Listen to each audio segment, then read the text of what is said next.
Ladies and gentlemen, I give you the fantasy football show that you have all been waiting for. It's Riley and Birdie, two teams. I'll tell you what, we've been in the money since we started this. But the problem is, not enough money. Yeah. I had my Trojan horse theory, how we sneak in with picks that nobody else takes. But it was put on hold. No, we can do that at some point. No, you guys get your teams right. So now, I'm going to give it to the experts. Rowdy Riley, he's a fantasy computer, chip enlarged in his brain right there for sure. And my man, Birdie. So up for your first, Birdman? Well, last week, Riley did very well. Out of 100 and, what's it? How many entries were in that? 400,000. He finished in the top 10,000.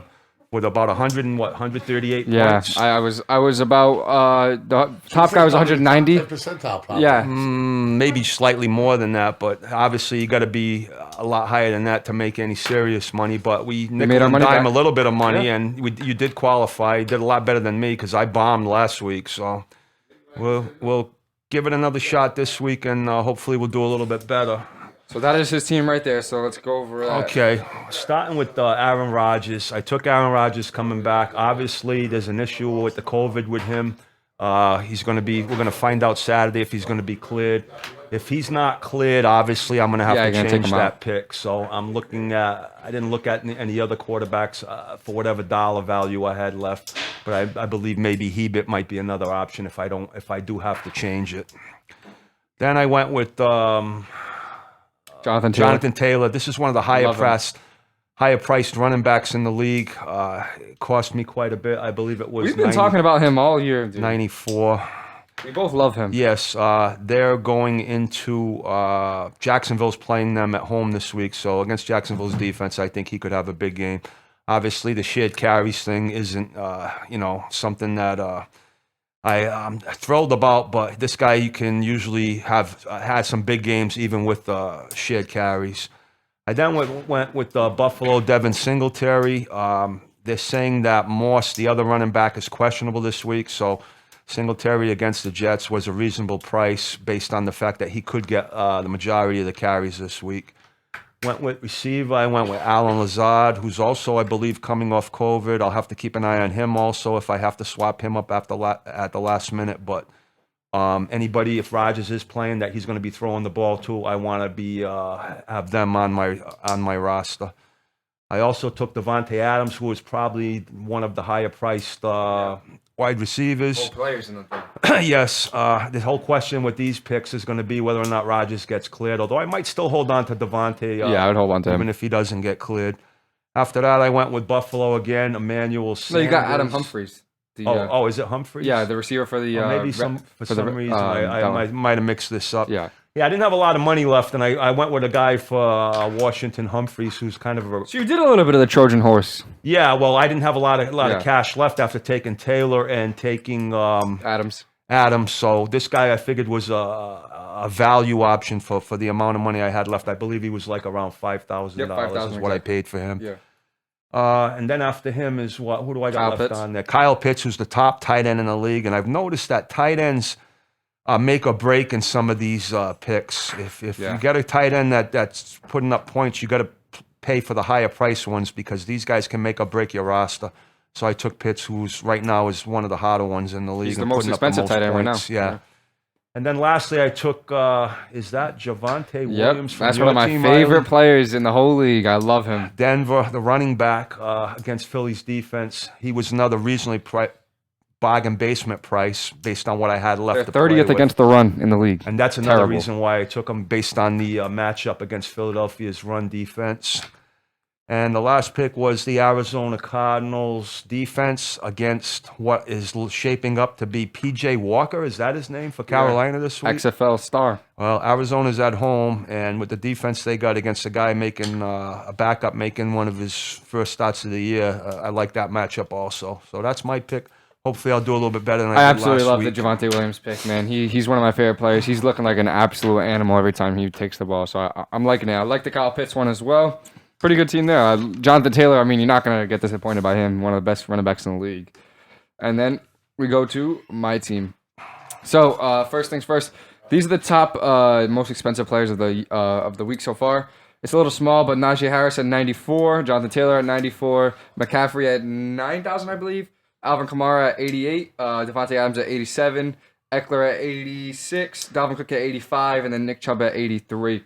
So I ended up going with Dak Prescott against the Atlanta Falcons. They're 24th against the pass, against the quarterback for points given, and I stacked him with CeeDee Lamb because I really like CeeDee Lamb. He's one of my favorite young receivers in the league. I think he's the best young receiver in the league. Yep. So Bounce back week. yeah, exactly. Huge bounce back week because he had nothing against the Broncos, and I don't think that's going to happen many times in his career. And I think this is going to be a great week for him. Then at the running back, I took Deandre Swift. Usually, I don't want to take any players from one of the worst teams in the league, if not the worst team in the league, in the Lions. But with his scenario, it plays perfectly. He is on one of the worst teams in the league, and what he does is he catches the ball out of the backfield. And if you're losing, what are you going to do? You're going to throw the ball. So throwing the ball to him is what's going to happen a lot because they're going to be losing to the Steelers, and he's just going to get a lot of touches, and I need him to get a lot of catches out of the backfield. But that's a game's in Pittsburgh, which historically is a run stadium outdoors too. So you might see him get a little bit of either way, so. get carries, catches. I need that from him. I love him this year. I didn't like him at all coming into the year, but I like him now. I like what I see. James Conner, I didn't like him. Didn't like him still last week. Never really did. I thought he was very touchdown dependent. Was not a fan of his. Only reason why I took him was because Chase Edmonds got hurt, and I think at this price, it's an absolute steal for $7,000. Riley, I've been following him. This Conner has been red hot for I know, fantasy points. I know, too, because why I didn't like him was because he's touchdown dependent, which means he needs to score touchdowns to have really big games. Like guys like McCaffrey, guys like Eckler, if they don't score a touchdown, they can still put up 17, 18 points. Yep. Connor, 2 weeks ago, he put up a 15-point game, which is a decent point game, right? He had 2 touchdowns. 2 touchdowns is 12 points. He had 3 points outside of those touchdowns. But last week, he had a 40-point game, absolutely blew it out of the water.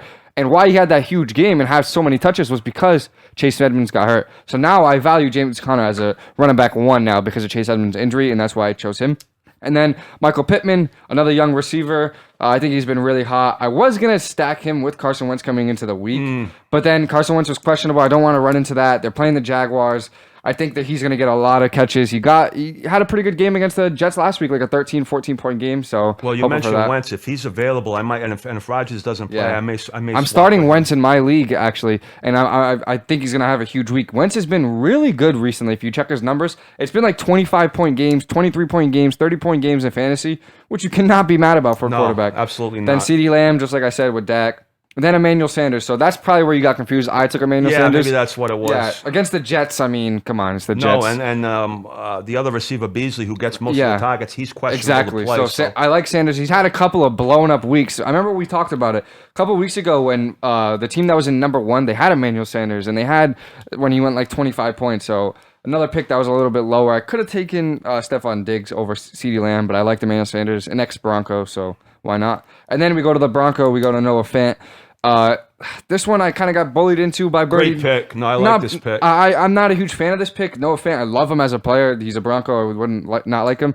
The Eagles are the worst team for fantasy points in the whole league against tight ends. Yes. But Noah Fant hasn't been great the last 2 weeks he played. He was like 5 points, 1 point. That's a week-to-week league. And then last week, he had COVID, didn't play. Okay. So coming back of COVID, how much is he going to do when the 2 weeks before that? I just took him because I think he has the capability to blow up. Well, the 1 week I took him against the Raiders, and they got beat pretty badly, but he had a pretty real big game that game. Teddy B loves to look at him. And then I took the defense as well. One of the first things I did was take the Broncos defense. I thought they were kind of cheaper, and they had a ridiculously good week last week against the Cowboys, and the Cowboys have a substantially better offense to me than the Eagles do, so I took them. I was left with 7,600 left over, and I took Captain Kirk just because they're facing the best team in the league against receivers, but if DeAndre Hopkins is not playing, he's going to get so many targets. You know what I mean? Absolutely. So that's why. Even with Hopkins in there, he's had some big games this year. Exactly, yeah. So that's my team. We got somebody over here on the shout-out that's actually showing. Rachel Doobie, I don't know if she's a fantasy player or not, but she's following us. Yeah, so those are the teams. This is my team right there, and this is one last look at Birdie's team. Best of luck to anybody out there playing fantasy this week. This can be a cruel game in a cruel world, so appreciate you guys. Bounce back week this week. Bounce back week for all of us. See you guys later. Peace.